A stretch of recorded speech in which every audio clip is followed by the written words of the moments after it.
दोस्तों आज के इस वीडियो में हम लोग स्टडी करने वाले हैं क्लास 12th में जो फिजिक्स में जो हम लोग अनसॉल्व्ड की तैयारी कर रहे हैं, जिसमें 2022 के सेट को कर रहे थे हम लोग, जिसमें हम लोग सेट 1 2 3 4 5 6 तक कंप्लीट कर चुके हैं। आज के इस वीडियो में सेट 7 आखिरी सेट है। फिजिक्स का कोड ही है 346, चाहे कोई भी सन हो, 2021 हो, 22 हो, 19 हो, कोई भी हो, सब में 346 मिलेंगे आपको। आप लोग संकेतांक देखना कि 2022 सेट 7 और संकेतांक जी जी। ठीक, अगर आप लोगों का सेट 7 नहीं है, मतलब आप लोग केवल संकेतांक, आपके पास कोई भी अदर अनसॉल्व्ड हो, तो आप लोग केवल जी जी सेट को देखोगे, संकेतांक जी जी को। ठीक है, तो चलिए शुरू करते हैं। शुरू करने से पहले आप लोगों को बता दें कि आप लोग अधिक से अधिक वीडियोस को शेयर कर दिया करो, जिससे कि शेयर उनके पास किया करो जो आपके क्लोज फ्रेंड हो, क्योंकि बस आपकी वजह से फिर उनका भी हेल्प हो जाए, है भी नहीं, उनका भी हेल्प हो जाए। तो जिससे कि आप लोग के दोस्त भी ये कहेंगे कि नहीं, हमारे भी शुभचिंतक हमारे दोस्त है, जिसकी वजह से वो इस चैनल से पढ़ रहे हैं, तो हमें भी पढ़ने के लिए वो मौका वो दे रहे हैं। इसलिए आप लोग अपने दोस्तों तक जरूर इसको शेयर कर दीजिए, जिससे कि वो भी आपकी तरह अच्छे से अच्छे मार्क्स ला पाए बोर्ड एग्जाम में और अच्छे से अच्छे तैयारी कर पाए। ठीक है, सबसे पहले जब भी क्वेश्चन को सॉल्व करते हैं तो हम लोग एक का का एक का खा लिखते हैं उत्तर करके, तो वैसे ही लिखना। हम इसमें थोड़ा डायरेक्टली करेंगे कैसे, जैसे एक का फिर ठीक, खा, गा, घा, इंया और चा। टोटल कितने एमसीक्यूज होते हैं? 6 एमसीक्यूज होते हैं, जिसमें पहला एमसीक्यूज हमारे पास क्या है निर्वात की विद्युतशीलता का मात्रक है। तो निर्वात की विद्युतशीलता को हम लोग किससे लिखते हैं? एप्सिलॉन नॉट से लिखते हैं। Option number 1 newton metre square प्रति कूलम स्क्वायर, नहीं, ये तो मात्रक नहीं है। ठीक है, और ये मात्रक पूरा 1/4 पाई एप्सिलॉन नॉट का ही है। फिर coulomb square newton metre square, ये मात्रक है एप्सिलॉन नॉट का। इसके बाद ये जो न्यूटन प्रति कूलम है तीसरा, ये तो हमारे पास विद्युत क्षेत्र का, मतलब दूसरा ऑप्शन सही करेंगे हम लोग, तो लिखेंगे का दूसरा ऑप्शन सही है। ठीक है, तो कूलम स्क्वायर प्रति न्यूटन मीटर स्क्वायर, जो कि विद्युतशीलता, निर्वात में विद्युतशीलता एप्सिलॉन नॉट का मात्रक है।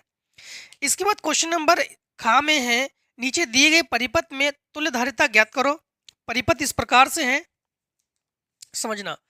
जैसे यहाँ पर एक संधारित्र है, ठीक, यहाँ एक संधारित्र है, फिर यहाँ एक संधारित्र है, ठीक, फिर यहाँ एक संधारित्र है।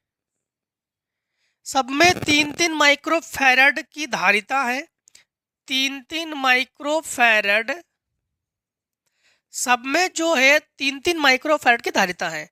फिर यहाँ पर ए है और यहाँ पर बी है।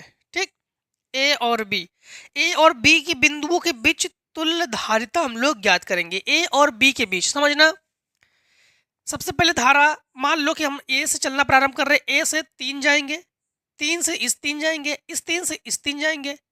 ठीक, तो अब जाएंगे और एक हम लोग इधर से जाएंगे, कुल मिलाकर बी तक पहुंचना है। तो ये आप लोग देख सकते हो, इन तीनों की बात करोगे तो ये तीनों के तीनों किस क्रम में है? ये तीनों के तीनों आप लोग देख पा रहे हो कि एक ही धारा प्रवाहित होने पर श्रेणी क्रम में कहते हैं उसको। और श्रेणी क्रम में हम लोग कहेंगे कि 1/C1 कह रहे हैं, तो बराबर 1/3 प्लस 1/3 प्लस 1/3, अर्थात 3/3 कटकर 1/1, तो C1 बराबर 1 माइक्रोफैरड। तो टोटल का मान 1 माइक्रोफैरड। और यहाँ से फिर इधर जाएंगे तो ये 1 माइक्रो और ये किस क्रम में है? श्रेणी क्रम में है। तो श्रेणी की नहीं, धारा अगर बढ़ जाए, आवेश बढ़ जाए तो समांतर क्रम, ना बटे तो श्रेणी क्रम। तो यहाँ पर देखो एक ही धारा जा रही है, यानी एक ही आवेश धारा है, तो ये हुआ श्रेणी क्रम। तो ये श्रेणी क्रम का फार्मूला। और यहाँ से ये तीनों का आंसर हुआ 1, और इस 3 के साथ वो हुआ समांतर क्रम में। तो हम लोग कहेंगे सी और ए बी बराबर 1 + 3 अर्थात 4 माइक्रोफैरड। तो का जो आंसर है ये आप लोग 4 माइक्रोफैरड करोगे और ऑप्शन नंबर आप लोग 3 को करेक्ट करोगे। ठीक है, क्वेश्चन नंबर गा में है, LCR श्रेणी परिपथ के लिए अनुनाद अवस्था में लगाए गए विभवांतर और धारा के बीच कलांतर। तो देखो LCR परिपथ में अनुनाद अवस्था किसे कहते हैं? अगर धारिती प्रतिघात और प्रेरण प्रतिघात दोनों बराबर हो तो उसे हम लोग कहते हैं अनुनाद की स्थिति। और अनुनाद की स्थिति में विभवांतर और धारा के बीच कलांतर का मान शून्य होगा। भाई दोनों बराबर में है, धारिती प्रतिघात और प्रेरण प्रतिघात अगर बराबर हो तो उसे हम लोग अनुनाद की स्थिति कहते हैं। तो अनुनाद की स्थिति में जो विभवांतर और धारा के बीच कलांतर होगा फिर वो शून्य हो जाएगा हमारे पास। तो हम लोग कहेंगे ऑप्शन नंबर 4 करेक्ट है हमारे पास। गा नंबर में ऑप्शन नंबर 4 करेक्ट है। ऑप्शन नंबर 4 में हम लोग क्या करेंगे? शून्य। ठीक है। अब देखो घ नंबर में है न्यूनतम आवृत्ति की विद्युत चुंबकीय तरंग है। न्यूनतम आवृत्ति, आवृत्ति सबसे न्यूनतम, सबसे कम किसकी होती है? तो सबसे कम होती है माइक्रो तरंग की आवृत्ति। ठीक है, तो ऑप्शन नंबर 4 सही है, माइक्रो तरंगे। ऑप्शन नंबर 4 जो है हम लोग सही करेंगे, माइक्रो तरंगे जिनकी आवृत्ति सबसे न्यूनतम होती है। ठीक है, और इसके बाद इंगिया नंबर में है किसी प्रिज्म के प्रिज्म कोण और न्यूनतम विचलन कोण के मान आपस में बराबर ए हो तो प्रिज्म के यानी प्रिज्म कोण और न्यूनतम विचलन कोण, प्रिज्म कोण और न्यूनतम विचलन कोण दोनों आपस में बराबर हो तो पदार्थ का अपवर्तनांक होगा number 1 2 sine a/2, number 2 2 cos a/2, 2 tan a/2 और कॉट a/2। मतलब इसको हम लोग पीछे भी सॉल्व कर चुके हैं, चेक कर चुके थे कि ऑप्शन नंबर 2 हमारे पास सही है, 2 कॉस a/2। क्या होगा हमारे पास? 2 कॉस a/2। मतलब ऑप्शन नंबर हमारे पास दूसरा करेक्ट है। कौन सा करेक्ट है? दूसरा करेक्ट है। इन्होंने क्या कहा सुन लो, प्रिज्म कोण, प्रिज्म कोण का मतलब है ए और विचलन कोण डेल्टा m दोनों आपस में बराबर है। ठीक, दोनों आपस में बराबर है तब की बात है। तो हमारे पास क्या हो जाएगा? cos 2 cos a/2। जर्मेनियम को पी टाइप अर्धचालक बनाने के लिए अवद्रव पदार्थ को मिलाया जाता है। तो जर्मेनियम में हम लोग जर्मेनियम को अगर देखो जर्मेनियम को पी टाइप बनाते हैं तो इसमें हम लोग जर्मेनियम में एल्युमिनियम भी मिलाते हैं अवद्रव और बोरान भी मिलाते हैं। जब पढ़ाया था हमको पता है, क्योंकि पी टाइप किसे कहते हैं? जिसमें त्रिसंयोजी हो, त्रिसंयोजी अवद्रव मिलाया जाता है। तो त्रिसंयोजी में बोरान मिला सकते हैं, त्रिसंयोजी में एल्युमिनियम मिला सकते हैं, मतलब जिनके अंतिम कक्षा में 3 इलेक्ट्रॉन पाए जाए। ठीक है, उसे हम लोग कहेंगे त्रिसंयोजी। तो हम लोग एल्युमिनियम भी मिलाते हैं और बोरान भी मिलाते हैं। तो हमारे पास ऑप्शन नंबर क्या है? Phosphorus, antimony, aluminium, nitrogen. तो हमारे पास एल्युमिनियम को करेक्ट करेंगे हम लोग तीसरा नंबर। तो तीसरा नंबर हम लोग करेक्ट करेंगे एल्युमिनियम। ठीक, क्लियर बात। अब आते हैं दूसरे का का। दूसरे का में है अनंत विस्तार के आवेशित चालक के समीप वैद्युत क्षेत्र की तीव्रता का व्यंजक लिखिए। व्यंजक लिखिए मतलब लिखना है, हमें हल नहीं करना है। ठीक है, क्योंकि 1 नंबर का है उसके हिसाब से चलेंगे हम लोग। तो लिखेंगे उत्तर 2 और का। तो हम लोग कहेंगे क्या है? अनंत विस्तार के आवेशित चादर। तो हम लोग कहेंगे अनंत विस्तार के, ठीक है, आवेशित चादर के समीप वैद्युत क्षेत्र की तीव्रता, आवेशित चादर के समीप वैद्युत क्षेत्र की तीव्रता, वैद्युत क्षेत्र की तीव्रता, वैद्युत क्षेत्र को लिखते हैं हम लोग ई से। ई बराबर हम लोग कहेंगे सिग्मा बटे 2 एप्सिलॉन नॉट। ई बराबर सिग्मा बटे 2 एप्सिलॉन नॉट, जहां ई क्या है? वैद्युत क्षेत्र की तीव्रता है, सिग्मा क्या है? आवेश का पृष्ठ घनत्व, और एप्सिलॉन नॉट क्या है? निर्वात की वैद्युतशीलता। ठीक है, तो हम लोग कहेंगे जहां सिग्मा बराबर आवेश पृष्ठ घनत्व और एप्सिलॉन नॉट क्या है? निर्वात की विद्युतशीलता। ठीक, जिनका मात्रा coulomb square newton metre square प्रति में है। दूसरे का खा नंबर में है समभारिक का अर्थ समझाइए। समभारिक किसे कहते हैं? देखो ऐसे तत्व या ऐसे परमाणु जिनके परमाणु क्रमांक तो अलग अलग हो परंतु द्रव्यमान संख्याएं समान हो, मतलब उसे हम लोग कहते हैं संभारिक। मतलब परमाणु क्रमांक अलग अलग हो, परमाणु क्रमांक अलग अलग हो किंतु परमाणु उनके जो भार है, उनका जो द्रव्यमान संख्या है, द्रव्यमान है, वो बराबर हो, उसे हम लोग क्या कहते हैं, संभारिक।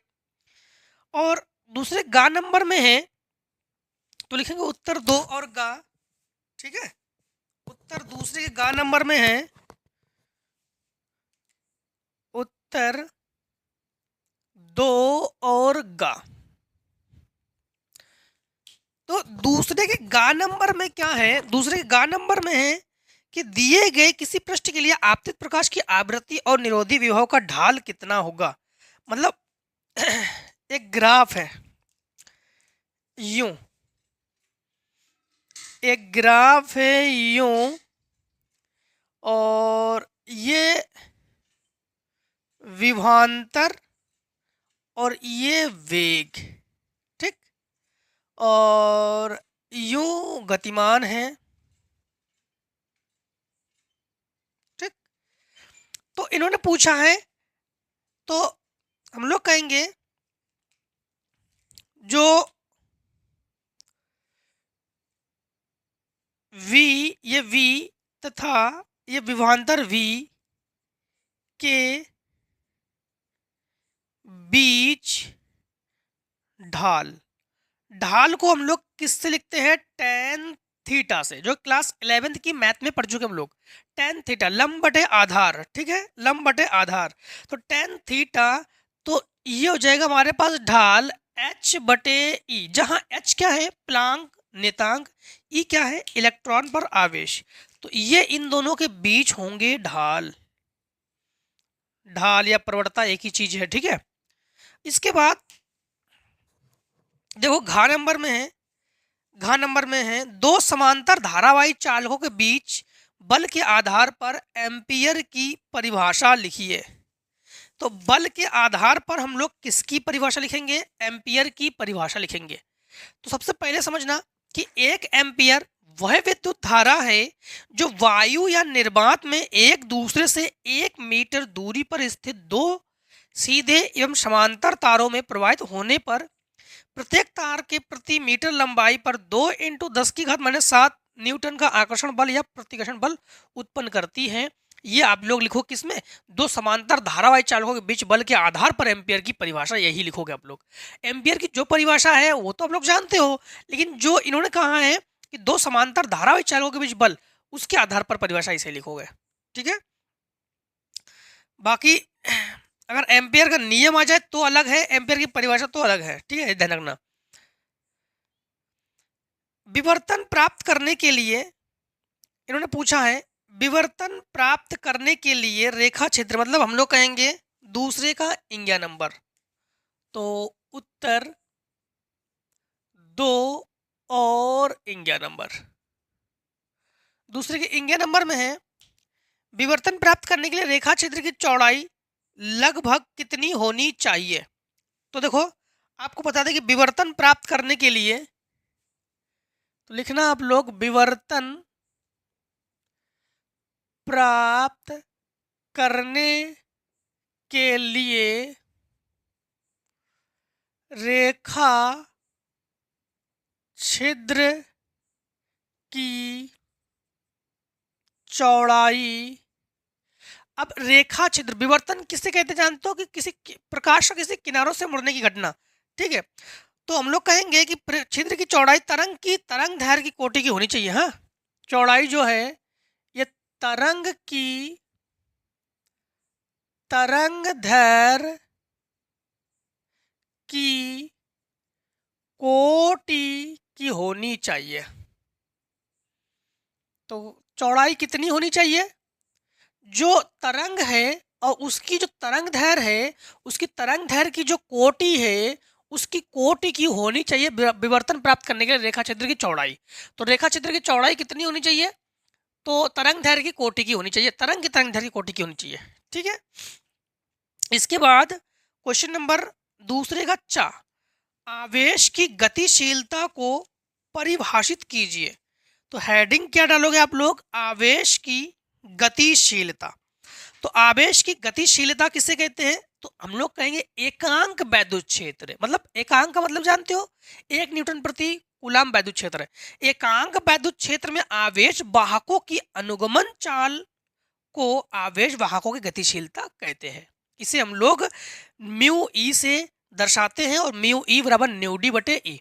मतलब हम लोग कहेंगे कि एकांक वैद्युत क्षेत्र जो है, एकांक वैद्युत क्षेत्र मतलब 1 न्यूटन प्रति कूलम वैद्युत क्षेत्र हो, और उसमें जो आवेश वाहकों के अनुगमन चाल जो है, आवेश वाहकों की जो अनुगमन चाल है, उसे ही हम लोग आवेश वाहकों की गतिशीलता कहते हैं। आवेश वाहक का मतलब आवेश को ले जाने वाला, आवेश को ले जाने वाला, और उसकी जो चालें हैं, आवेश को ले जाने वाला अनुगमन वेग। तो हम लोग कह सकते हैं अनुगमन वेग की चाल को आवेश की गतिशीलता कहते हैं। इसके बाद हमसे पूछा है इन्होंने तीसरे का में है कि एक अनंत रेखी आवेश 2 मीटर दूरी और 4.5 इंटू 10 की घात 4 न्यूटन प्रति कूलम का वैद्युत क्षेत्र उत्पन्न करता है। रेखीय आवेश घनत्व ज्ञात कीजिए। तीसरे का देखो है न्यूमेरिकल्स है, तो लिखेंगे हम लोग उत्तर 3 और का। तीसरे का करेंगे हम लोग। देखो इन्होंने ये कहा है हमसे कि जो मान हमारे पास अनंत रेखी है, अनंत रेखी आवेश जो है ये 2 मीटर की दूरी पर है, 2 मीटर की दूरी पर है। तो हम लोग कहेंगे यहाँ पर r बराबर 2 मीटर, दूरी को लिखते हैं हम लोग r से, r बराबर 2 मीटर, ठीक। और इसके बाद है 4.5 10 की घात 4 ये न्यूटन प्रति कूलम वैद्युत क्षेत्र है, तो इसको लिखेंगे हम लोग ई से। ई बराबर 4.5 इंटू 10 की घात 4 न्यूटन प्रति कूलम, तो ये हुआ वैद्युत क्षेत्र है। और इसके बाद रेखीय आवेश घनत्व ज्ञात कीजिए, मतलब हम लोग कहेंगे लेमडा बराबर क्वेश्चन मार्क। अब यहाँ पर हम लोग ई बराबर फार्मूला प्रयोग करेंगे, जहाँ ई क्या है, जहाँ ई जो है यही है वैद्युत क्षेत्र। तो ई बराबर हम लोग फार्मूला प्रयोग करेंगे 1/4 पाई एप्सिलॉन नॉट 2 लेमडा बटे आर। वैसे फार्मूला होता है 1/2 पाई एप्सिलॉन नॉट लेमडा बटे आर, 2 का ऊपर नीचे गुणा करने के बाद ये फार्मूला बना। क्योंकि ई का मान हमारे पास क्या है 4.5 इंटू 10 की घात 4, 1/4 पाई एप्सिलॉन नॉट का मान 9 इंटू 10 की घात 9, 2 इंटू लेमडा बटे आर का मान है 2, 2 से 2 कैंसिल, इसको इसके बटे में ले आओ। तो लेमडा बराबर हम लोग कहेंगे 9×45 0.5 अर्थात, और ये बटे में आके फिर 4 से 9 को घटाओगे, ठीक है, तो हमारे पास बचेगा, अब इससे दशमलव हटा के फिर 5 इंटू 10 की घात, समझना फिर से एक बार, दशमलव हटा के एक जीरो बढ़ाएंगे, एक जीरो से कम कर देंगे 3, और 9 से 3 घटा देंगे तो 10 की घात -6। तो हम लोग कहेंगे लेमडा बराबर 5 इंटू 10 की घात -6 कूलम प्रति मीटर, ठीक, या कूलम मीटर इनवर्स। अब देखो क्वेश्चन नंबर तीसरे का खा को, तीसरे के खा में क्या है, तीसरे खा में है कि दिखाइए कि विद्युत चुंबकीय विकिरण के तरंग दैर्घ्य इसके फोटोन के दी ब्रोगली तरंग दैर्घ्य के बराबर है। तो फोटोन के जो दी ब्रोगली तरंग दैर्घ्य है उसके बराबर है, ये हम लोग इसको दिखाएंगे, ठीक। तो क्या कहा इन्होंने, दिखाइए कि चुंबकीय विकिरण, ठीक, जो चुंबकीय विकिरण है वो किसके बराबर है, चुंबकीय विकिरण के तरंग दैर्घ्य उसके फोटोन के दी ब्रोगली तरंग दैर्घ्य के बराबर है। मतलब विकिरण की जो तरंग दैर्घ्य है, विकिरण की तरंग दैर्घ्य जो है वो फोटोन के जो तरंग दैर्घ्य है, डी ब्रोगली तरंग दैर्घ्य उसके बराबर है। तो सबसे पहले हम लोग हेडिंग डाल लेते हैं, पहले लिख लेते हैं तीसरे का खा, तो लिखेंगे उत्तर 3 और खा, उत्तर 3 और खा। हेडिंग नहीं डाल रहे, ठीक है, हेडिंग मतलब यही डाल सकते हैं हम लोग, तो हेडिंग नहीं डाल रहे। सबसे पहली बात तो है विद्युत चुंबकीय विकिरण की तरंग दैर्ध्य और फोटोन की डी ब्रोगली तरंग दैर्ध्य। सबसे पहले फोटोन के लिए फोटोन की ऊर्जा चाहिए हमें, तो फोटोन की ऊर्जा लिखेंगे हम लोग, फोटोन की ऊर्जा। फोटोन की ऊर्जा क्या होती है? ई बराबर एम सी स्क्वायर। फोटोन की ऊर्जा क्या होती है? ई बराबर एम सी स्क्वायर। इसके बराबर हम लोग एक और जानते हैं कि जो ई है, ई बराबर एच न्यू, और एक फार्मूला और जानते हैं कि ई बराबर एच सी बटे लेमडा। एक और जानते हैं एच सी बटे लेमडा नॉट, अगर लेमडा नॉट हो तो। ठीक है, तो यहाँ पर हम लोग क्या करेंगे कि ए भी ई का मान है और ए भी ई का मान है, दोनों को बराबर लिख सकते हैं। तो एम सी स्क्वायर बराबर एच न्यू, जहाँ एच क्या है? प्लैंक का क्वांटम नियतांक, और प्लैंक नियतांक, और न्यू क्या है? उसकी आवृत्ति। यहाँ से यम का मान निकाल लो, तो हम लोग कहेंगे यम बराबर एच न्यू बटे सी स्क्वायर, समीकरण डाल दो एक। यहाँ तक बात क्लियर? अब हम लोग कहेंगे कि हमें लेमडा का मान चाहिए। ठीक है, तो इसके लिए हम लोग क्या करेंगे कि फोटोन का संवेग निकालेंगे। तो हम लोग कहेंगे फोटोन का संवेग, जिसको लिखते हैं पी से। P बराबर फार्मूला होता है हमारे पास mc, या हम लोग कह सकते हैं अगर न्यू की बात की जाए तो न्यू। ठीक है, तो यहां पर हम लोग कहेंगे यम का जो मान है एच न्यू बटे सी स्क्वायर, तो एच न्यू बटे सी स्क्वायर इंटू ये सी से ये सी कैंसिल, तो P बराबर एच न्यू बटे सी। ठीक, एच न्यू बटे सी, जहां P क्या है? P जो है ये फोटोन का संवेग है। ठीक है, P क्या है? फोटोन का संवेग है। अब यहाँ पर एक चीज समझना, हमें लेमडा का मान चाहिए। तो लेमडा का मान आप लोग ध्यान रखना कि लेमडा बराबर होता है न्यू बटे सी। लेमडा बराबर नहीं, न्यू बटे सी जो है ये होता है, लेमडा का मान ये नहीं होता है। लेमडा बराबर सी बटे न्यू। हाँ, सी बटे न्यू।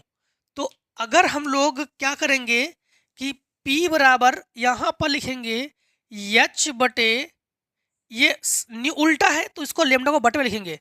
तो P बराबर हम लोग क्या लिखेंगे? H बटे लेमडा। इन्होंने जो कहा था वही है। इन्होंने कहा था कि डी ब्रोगली तरंग दैर्ध्य के बराबर है। कौन बराबर है? विकिरण की जो तरंग दैर्ध्य है वो डी ब्रोगली तरंग दैर्ध्य के बराबर है ये। तो अब यहाँ पे थोड़ा सा एक काम ये करना है, एक काम करते हैं, लेमडा को यहाँ ले आओ और H बटे P को यहाँ लिखो, और बस यही हमारे पास नियम हो गया, और यहाँ पर बराबर भी हो गया हमारे पास। यही निगमन करना था। ठीक, यही इसे ही निगमित करना था, इसे ही हम लोग निगमित कर चुके हैं। अब देखो आगे इन्होंने क्वेश्चन में क्या पूछा हमसे। आगे क्वेश्चन में पूछा है इन्होंने कि हाइड्रोजन परमाणु के आयनन विभव तथा उत्तेजन विभव से आप क्या समझते हैं? आयनन विभव और उत्तेजन विभव से आप क्या समझते हैं? तो सबसे पहले हम लोग हेडिंग क्या डालेंगे? हाइड्रोजन परमाणु के आयनन विभव। ठीक, हाइड्रोजन परमाणु के आयनन विभव। तो देखो आपको बताते हैं कि वह है न्यूनतम विभव जो किसी परमाणु का आयनन कर सके, वह है सबसे कम विभव। वह न्यूनतम विभव जो किसी भी परमाणु का आयनन कर सके उसे आयनन विभव कहते हैं। और वह न्यूनतम विभव जो परमाणु को इतना उत्तेजित कर सके कि वह प्रथम कक्षा से दूसरी कक्षा में कूद सके, और प्रथम उत्तेजन विभव कहलाता है। मतलब वह न्यूनतम विभव जो इतना काम कर सके कि प्रथम कक्षा से ऊपरी वाली कक्षा में संक्रमण कर सके, कूद सके, तो उसे कहते हैं हम लोग प्रथम उत्तेजन विभव। ठीक है, या उत्तेजन विभव। इसके बाद देखो क्वेश्चन हमसे क्या पूछा है, भंवर धाराएं क्या होती है? तो भंवर धाराएं क्या होती है? भंवर धाराएं जल में, जल के समान चक्करदार धाराएं होती है जल में, उस प्रकार से चक्करदार जल के, मतलब भंवर धाराएं क्या होती है? एक चक्करदार धाराएं होती है जो मूल धारा का विरोध करती है। ठीक है, मूल धारा का विरोध करती है और उसके मान को क्षति पहुंचाती है, उसे भंवर धारा कहते हैं। भंवर धारा कहते हैं, भंवर धारा जो है चक्करदार धारा होती है, जल के समान चक्करदार धाराएं होती है। ठीक है, इसके बाद क्वेश्चन नंबर चौथे का काम है पूछा है इन्होंने, आंख के समान सामान्य समंजन क्षमता के लिए, चलो एक काम करो, पहले पहले आप लोग जो है इतने को ही शॉर्ट कर लो, तो फिर क्वेश्चन नंबर 4 को हम करते हैं। हाँ,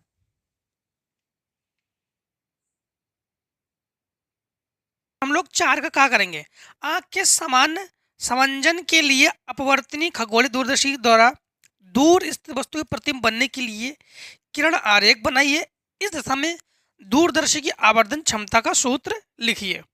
ठीक है, देखो परावर्तनी का भी चित्र आप लोग पढ़ चुके हो और अपवर्तनी के भी चित्र आप लोग पढ़ चुके हो।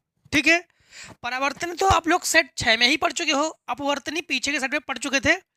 और आवर्धन क्षमता की बात करें तो दोनों के लिए अलग अलग आवर्धन क्षमता का फार्मूला लिखोगे। एक अनंत, जब प्रतिबिंब अंतिम प्रतिबिंब अनंत पर बने, और एक न्यूनतम दूरी डी पर बने, दोनों के लिए अलग अलग सूत्र है। ठीक है, तो जब जब न्यूनतम दूरी डी पर बने, ठीक है, तब के लिए आवर्धन क्षमता हम लोग लिखाएंगे m बराबर माइनस एफ ओ बटे एफ ई, ब्रैकेट में 1 प्लस एफ ई बटे डी लगा देंगे। ठीक है, और अनंत के लिए आप लोग माइनस एफ ओ बटे एफ ई लगाना।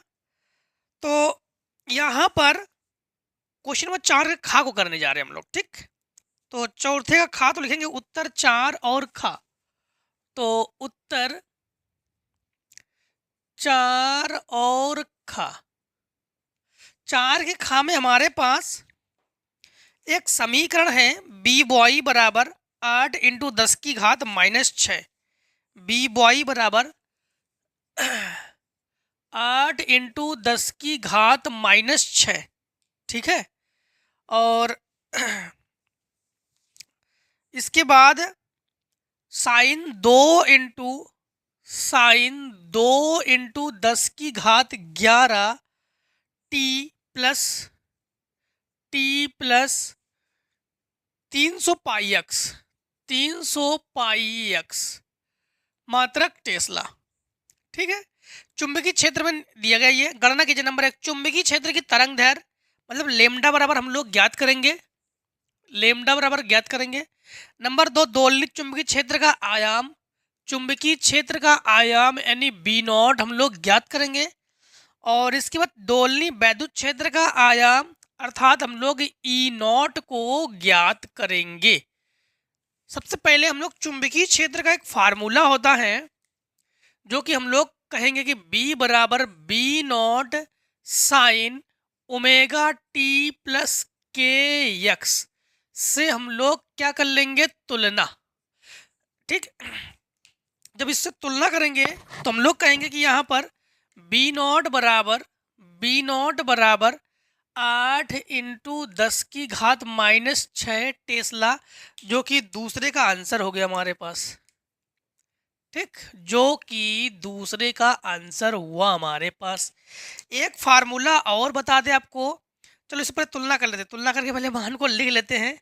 ठीक, और ओमेगा के बराबर हम लोग क्या लिखेंगे, ओमेगा बराबर लिखेंगे हम लोग 2 इंटू 10 की घात 11 रेडियन, और के की जगह हम लोग लिखेंगे 300 पाई।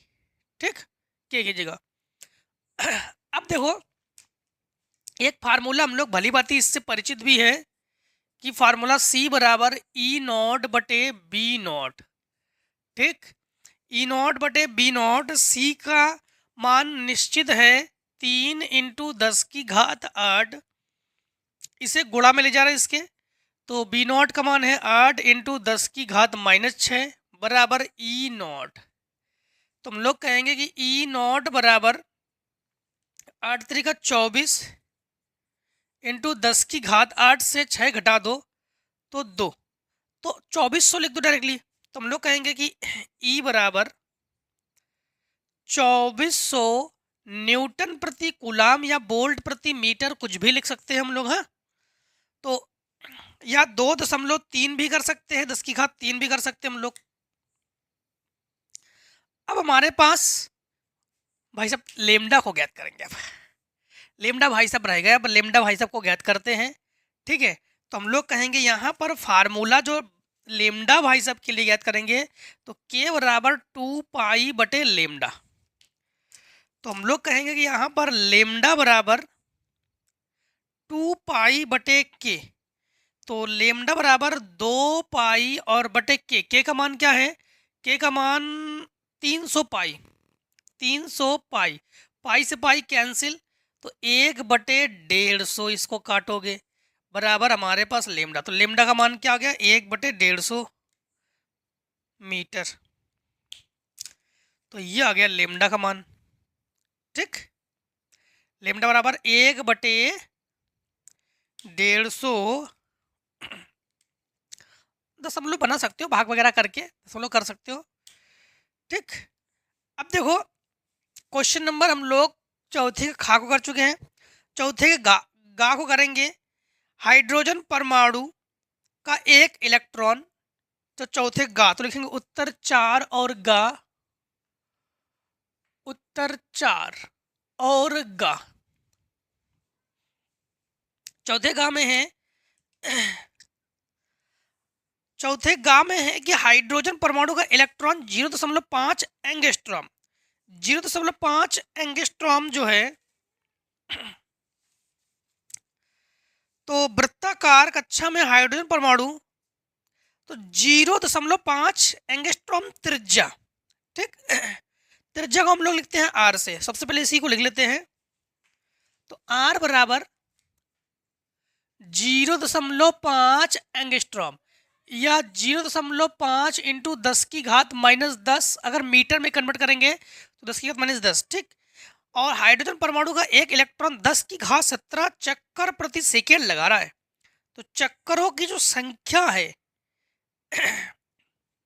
हम लोग कहेंगे चक्करों की संख्या मतलब यन बराबर, अब यहाँ पर थोड़ा समझना, यहाँ पर है हाइड्रोजन परमाणु का एक इलेक्ट्रॉन 10⁻17, एक इलेक्ट्रॉन, तो इलेक्ट्रॉन पर आवेश क्या होता है? 1.6 10⁻⁻19, और टोटल कितने चक्कर लगा रहे हैं? 10⁻17। तो हम लोग, और चुंबकीय आघूर्ण यम बराबर क्वेश्चन मार्क। यहाँ पर देखो यम बराबर हम लोग फार्मूला क्या लगा देंगे? तुम लोग कहेंगे चुंबकीय आघूर्ण यम बराबर NIA या IA, चुंबकीय क्षेत्र नहीं है, चुंबकीय आघूर्ण है। अब यहाँ पर हमारे पास I का मान है, I का मान, तो I का मान सबसे पहले ज्ञात करते हैं। A बराबर फार्मूला होता है πr², और I बराबर होता है Q/T अर्थात NE/T। तो यहाँ पर हम लोग कहेंगे कि यम बराबर NE/T इंटू πr²। तो यम बराबर, ये पूरा NE का मान है, ये पूरा NE का ही मान है यहाँ पर। ठीक है, ये तुम लोग कहेंगे 1.6 इंटू 10⁻⁻19 इंटू 10⁻17 प्लस में, और बटे टी का मतलब प्रति सेकेंड मतलब 1, इंटू पाई का मान 3.14, आर का मान हमारे पास है ये, तो 0.5 का वर्ग इंटू 10⁻⁻20 कर लो वर्ग। ठीक, अब यहाँ पर हम लोग कहेंगे कि यम बराबर ये हुआ 1.6 इंटू 3.14 इंटू 5 का वर्ग 25, 0.25 इंटू 10⁻। अब ये 19 माइनस प्लस 17 और माइनस 20। अब यम बराबर हम लोग क्या करेंगे? इन तीनों का कर देंगे गुणा, और फिर 10⁻ को हम लोग घटा देंगे, तो हमारे पास एग्जैक्ट जो आंसर आ जाएगा 1.25 इंटू 10⁻। 19 ये हुआ 39 मतलब 17 घटा देंगे। चलो टोटल हल करने के बाद हमारे पास आ जाएगा 10⁻−22 एम्पियर मीटर स्क्वायर। ठीक है, अब क्वेश्चन नंबर जो है चौथे गा के बाद हम लोग करेंगे चौथे का घा नंबर। किसी वैद्युत द्विध्रुव के अक्ष पर केंद्र से r दूरी पर वैद्युत क्षेत्र की तीव्रता का व्यंजक प्राप्त कीजिए। जब व्यंजक प्राप्त करना है मतलब जो है इसे हम लोग हल करेंगे, तो चौथे का हम लोग करेंगे घा नंबर, तो लिखेंगे उत्तर 4 और घा। तो उत्तर 4 और घा, किसके लिए व्यंजक, हेडिंग डालेंगे इसमें, हेडिंग डालेंगे हम लोग हाइड्रोजन परमाणु क्या नाम, किसी वैद्युत द्विध्रुव के अक्ष के केंद्र पर r दूरी पर वैद्युत क्षेत्र की तीव्रता का व्यंजक। तुम लोग कहेंगे वैद्युत क्षेत्र की तीव्रता का व्यंजक। r दूरी पर मतलब अक्ष पर है, तो एक चीज यहां पर समझना आप लोग, अक्ष पर है वैद्युत क्षेत्र की तीव्रता, वैद्युत क्षेत्र को लिखते हैं हम लोग ई से, किससे लिखते हैं, ई से, ठीक है। तो इन्होंने भी वही कहा कि ई को जो है ये ज्ञात करके बताओ आप लोग। तो सबसे पहले समझना कि इसके प्रीवियस में हम लोगों ने निरक्षी स्थिति के लिए हम लोगों ने ज्ञात किया था, अब अच्छी स्थिति के लिए हम लोग ज्ञात करेंगे, ठीक है। तो सबसे पहले हम लोग क्या करते हैं कि दो आवेश लेते हैं, दो आवेश लेंगे, दोनों आवेश समान परिमाण को या विपरीत प्रकृति को, मतलब एक यहाँ पर भी आवेश क्यों लोगे, यहाँ पर भी आवेश क्यों लोगे, एक आवेश प्लस का लेते हैं और एक आवेश हम लोग क्या लेते हैं, माइनस का लेते हैं। अब दोनों की जो बीच की दूरी है ये होती है 2l। अब प्लस से, अब मान लो कि इस दूरी पर यहाँ पर वैद्युत क्षेत्र की तीव्रता हमने ज्ञात करनी है हमें, तो प्लस से जो है वैद्युत क्षेत्र रेखाएं निकलती है और माइनस की ओर प्रवेश करती है, और यहाँ पर जो ध्रुव है P अक्ष पर है ना, तो यहाँ पर जो है हम लोग उसे ज्ञात करेंगे। और यहाँ पर हम लोग जानते हैं बीच में अगर हम लोग कोई बिंदु लेते हैं, जैसे मान लो कि यहाँ पर A ले लिया, यहाँ पर हमने B ले लिया, यहाँ पर हम लोगों ने कोई भी P भी ले सकते हैं या कोई भी नाम दे सकते हैं, ठीक है। तो यहाँ पर विद्युत क्षेत्र रेखाएं जो है इसको E1 E2 से, यहाँ पर O नाम दे रहे, यहाँ से यहाँ तक की दूरी होगी L और यहाँ से यहाँ तक की दूरी भी होगी EL, मतलब यहाँ से यहाँ तक दूरी L, यहाँ से यहाँ तक दूरी L, क्योंकि टोटल लंबाई हमारे पास क्या है, 2L है, टोटल लंबाई हमारे पास क्या है, 2L है। अब जो है हमने मान ली कि यहाँ से इस O से इस P तक की जो दूरी है ये हमने मान ली R, तो फिर A से P तक की दूरी क्या होगी, R प्लस L, क्योंकि एक्स्ट्रा जोड़ोगे ना ये एक्स्ट्रा L है। और अगर हम B से इस P तक की दूरी नापेंगे तो ये हो जाएगी दूरी R माइनस L, ठीक। अब जो E1 E2 है, दोनों के दोनों हमने E1 लिखा है, E1 E2 जो है ये E1 जो है ये प्लस के लिए है और E2 जो है ये माइनस के लिए है। सबसे पहले E बराबर फार्मूला क्या होता है पहले ये समझो, E बराबर 1/4 पाई एप्सिलॉन नॉट Q बटे R स्क्वायर। इसी प्रकार हम लोग कहेंगे E1 बराबर, E1 किसके लिए है, प्लस के लिए है, ठीक है। तुम लोग कहेंगे कि E1 बराबर 1/4 पाई एप्सिलॉन नॉट Q बटे, अब E1 किसके लिए है, R माइनस एल के लिए, तो R माइनस एल का होल स्क्वायर। और E2 बराबर हम लोग कहेंगे 1/4 पाई एप्सिलॉन नॉट Q बटे R प्लस एल का होल स्क्वायर। अब नेट विद्युत क्षेत्र E बराबर हम लोग कहेंगे कि E1 प्लस E2, तो हम लोग कहेंगे कि E बराबर 1/4 pi epsilon not 1/4 pi epsilon not, ये हुआ कॉमन, Q हुआ कॉमन, अंदर बचा 1 प्लस R माइनस एल का होल स्क्वायर और प्लस 1 R प्लस एल का होल स्क्वायर। अब एक चीज समझना आप लोग, समझना आपको ये है कि यहाँ पर हमने माइनस इसलिए लिया है कि ये आवेश माइनस में है। अब थोड़ा सा लाइनिंग कर देते हैं, नहीं तो फिर ये आपका गड़बड़ कर जाएगा यहाँ से। अब थोड़ा सा यहाँ पर समझना आप लोग, यहाँ पर करके देते हैं आपको, E बराबर इसको लिख रहे हैं हम K और Q, ठीक, पूरे K लिख रहे हैं। अब जब इसके साथ गुणा करेंगे तो होल स्क्वायर भी खोल रहे हैं हम, तो ये हो जाएगा R square plus L square plus 2RL, ठीक, फिर minus R square minus L square plus 2RL और बटे हम लोग कहेंगे वर्गांतर का फार्मूला तो R square minus L square का होल स्क्वायर।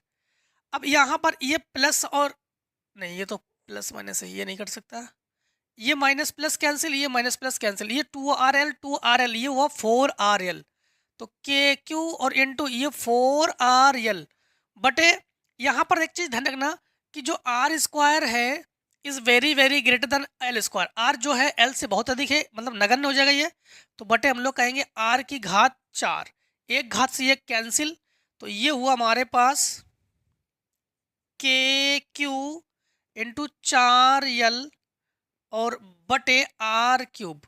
अब यहाँ पर हम लोग एक काम कर सकते हैं कि के क्यू और के लिखो, केवल क्यू ना लिखो,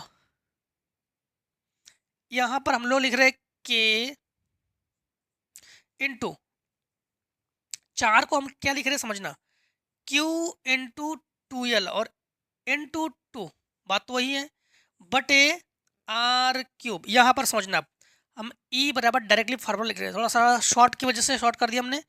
K को लिख रहे हैं 1/4 पाई एप्सिलॉन नॉट। अब Q इंटू 2L ये द्विध्रुव का फार्मूला है, यानी हम लोग कहेंगे P, अर्थात ये हुआ 2P, 2 ऑलरेडी है, और बटे आर क्यूब। तो E बराबर 1/4 पाई एप्सिलॉन नॉट, ये हुआ 2P बटे आर क्यूब। अगर अच्छी स्थिति है और निरक्षी स्थिति के लिए बस 2 नहीं लगाओगे तो फार्मूला बनेगा निरक्षी स्थिति के लिए E बराबर 1/4 पाई एप्सिलॉन नॉट P बटे आर क्यूब। ठीक, चैप्टर 1 में आपको निबंध करा दिया गया था, चैप्टर 1 जब हमने पढ़ा दिया था आपको, देख सकते हो उसमें। अब देखो क्वेश्चन नंबर, आप लोग चौथे का, ये तो है घा नंबर, चौथे का इंग्या नंबर में क्या है, इंग्या नंबर में व्हीटस्टोन ब्रिज का परिपथ आरेख बनाइए और इसके संतुलन की शर्त ज्ञात कीजिए। आप लोग इसके प्रीवियस सेट 6 2022 का सेट 6 और उसमें क्वेश्चन नंबर जो 4 है, 4 के का में हम उसको सॉल्व करा चुके हैं। इसी के 2022 के सेट 6 क्वेश्चन नंबर 4 के का में वहाँ सॉल्व करा चुके हैं, वहाँ पर जाके आप लोग देख सकते हो। और जो स्टूडेंट्स देख के आए हैं तो उन्हें तो पता है, वो अपना कॉपी में चेक कर सकते हो कि आप लोग इसको नोट कर चुके हो। ठीक है, अब देखो क्वेश्चन नंबर आप लोग 5 में है, हाइगेंस के द्वितीयक तरंगिकाओं के सिद्धांत की परिकल्पनाएं लिखिए। देखो हाइगेंस के द्वितीयक सिद्धांत की जो परिकल्पना है ये उन्होंने पूछा है, बाकी इससे परावर्तन की व्याख्या, अपवर्तन की व्याख्या भी हम करा चुके हैं, सेट में ही करा चुके हैं। ठीक है, तो क्वेश्चन के मुताबिक चलते हैं। इन्होंने क्या कहा है, इन्होंने कहा है कि हाइगेंस की जो द्वितीयक तरंगिकाओं का सिद्धांत क्या है। तो हाइगेंस के द्वितीयक तरंगिकाओं का सिद्धांत क्या है, हाइगेंस के द्वितीयक तरंगिकाओं का सिद्धांत इस प्रकार से कि जब किसी माध्यम में तरंग स्रोत से तरंगे निकलती है तो स्रोत के चारों ओर माध्यम के कण कंपन करने लगते हैं। मतलब जब भी किसी स्रोत से तरंगे निकलती है तो तरंगे कंपन करते हुए चारों दिशाओं में फैलती है और तरंगे आगे की ओर संचरित भी होती है, जिन्हें तरंगाग्र कहते हैं। तरंगाग्र के 3 प्रकार बन जाते हैं। फिर एक गोली तरंगाग्र उसे कहते हैं अगर तरंग स्रोत बिंदुवत हो, बिंदुवत स्रोत मतलब बिंदु स्रोत से अगर तरंगे उत्पन्न होती है तो उसे गोली तरंगाग्र कहते हैं। इसके बाद तरंगाग्र के 2 प्रकार आते हैं। प्रकार नंबर 2 में बेलनाकार तरंगाग्र उसे कहते हैं यदि तरंग स्रोत जहां तरंग उत्पन्न होगी वो अगर लंबी मतलब बेलनाकार हो, ठीक है, लंबे आकार में हो, उससे अगर तरंगे उत्पन्न होती है तो इस प्रकार से उत्पन्न तरंगाग्र को बेलनाकार तरंगाग्र कहते हैं। और अगर तरंग स्रोत समतल हो या कह सकते हैं गोली हो या बेलनाकार हो, उससे तरंगे उत्पन्न होकर दूर स्थित जाकर तरंगे समतल का रूप ले लेती है, फैल जाती है, तो इसे समतल तरंगाग्र कहते हैं। ठीक है, ये तो हाइगेंस का जो परिकल्पना है। इसके बाद हाइगेंस की द्वितीयक तरंगिकाएं क्या है, जब किसी तरंग स्रोत से तरंगे उत्पन्न होती है तो फिर ये दूर जाके समतल का रूप ले लेती है। उसमें अगर हम लोग कोई एक पर्दा लेते हैं, उसमें एक छिद्र करते हैं तो उससे जो तरंगे उत्पन्न होती है तो उसे प्राथमिक तरंगिकाएं कहते हैं। बट उसमें अगर आगे और एक पर्दा लेते हैं, उसमें 2 छिद्र कर देते हैं, उससे तो तरंगाएं उत्पन्न होती है, उसे द्वितीयक तरंगिका कहते हैं। मतलब हाइगेंस जी का कहना है कि जब तरंग स्रोत गोली हो या बिंदुवत हो या समतल हो, अगर उससे तरंगिकाएं उत्पन्न होती है तो आगे जाके इससे और तरंगिकाएं उत्पन्न होती है जो द्वितीयक तरंगिकाएं कहते हैं उसको। ठीक है, इसके बाद इसका चित्र वगैरह भी इसको समझा दिया था आपको जब पढ़ाया था हमने। इसके बाद हाइगेंस जी का ये था। फिर जब न्यूटन जी आए, न्यूटन जी का कथन यह है, न्यूटन जी का कथन यह था कि जब प्रकाश को आप मान रहे हो, हाइगन जी के साथ उन्होंने कहा कि प्रकाश को जब मान रहे हो कि प्रकाश तरंगे की भांति व्यवहार कर रहा है, तो प्रकाश अगर तरंग है तो तरंग को संचरित होने के लिए माध्यम की आवश्यकता होती है। तो फिर आपने क्या माध्यम माना, आपका माध्यम क्या है ये बताइए। तो फिर हाइगेंस ने उस समय एक ईथर माध्यम की परिकल्पना की, सोचा, उन्होंने विचार किया, बताया कि एक माध्यम ईथर है जिससे तरंगे संचरित होती है। तो फिर न्यूटन जी ने कहा कि ये ईथर माध्यम तो है, लेकिन माध्यम ईथर जो है ये है कहाँ। तो आइगन जी का कहना है कि जो ईथर माध्यम है ये पूरे ब्रह्मांड में सर्वव्यापी है, हर जगह व्याप्त है, हर जगह है। ठीक है। तो बाद में जब माइकलसन मोर्ले जी ने प्रयोग किया तो देखा कि ऐसा कुछ नहीं है, कोई ईथर माध्यम नहीं है। ठीक है। फिर इनका नियम जो है असफल हो गया, इनका हाइगेंस का, मतलब पूर्णतः असफल नहीं है। प्रकाश के परावर्तन के लिए सफल है, अपवर्तन के लिए भी सफल है ये। ठीक है। और विवर्तन के लिए सफल है ये, बस ध्रुवण के लिए असफल है। ठीक है। बाकी कुछ नियमों के लिए सफल है, बाकी पूर्णतः सफल नहीं है हाइगेन जी। इसके बाद दो आगे क्वेश्चन क्या कहा उन्होंने, आगे क्वेश्चन में कहा है पांचवें का खा नंबर में एम्पियर का परिपति नियम का प्रयोग करते हुए अनंत सीधे लंबाई धारावाही चालक के तार के कारण चुंबकीय क्षेत्र का व्यंजक, चुंबकीय क्षेत्र का व्यंजक हम लोग सेट 6 में कर चुके हैं 2022 के। क्वेश्चन नंबर 7 को चेक कीजिए, वहां पर करा चुके हैं, अभी हाल ही में करा चुके हैं। अगर पीछे से आप लोग पढ़ के आए हो तो वहां से अगर डायरेक्टली कुछ स्टूडेंट्स इसमें नए आए होंगे उनसे हम यही कहेंगे कि आप सेट 6 में जाइए। ठीक है। प्लेलिस्ट भी देख सकते हो, सारे आपके अनसॉल्व प्रोवाइड करा दिए गए प्लेलिस्ट में। सेट 6 में जाइए 2022 के, उसमें क्वेश्चन नंबर 7 को देखिए। ठीक है। इसके बाद देखो पांचवें का घा, एक ट्रांसफार्मर की प्राथमिक कुंडली। चलो पांचवें घा हम करेंगे अभी। ठीक है। हम लोग तो इतने को शॉर्ट कर लो जरा आप लोग।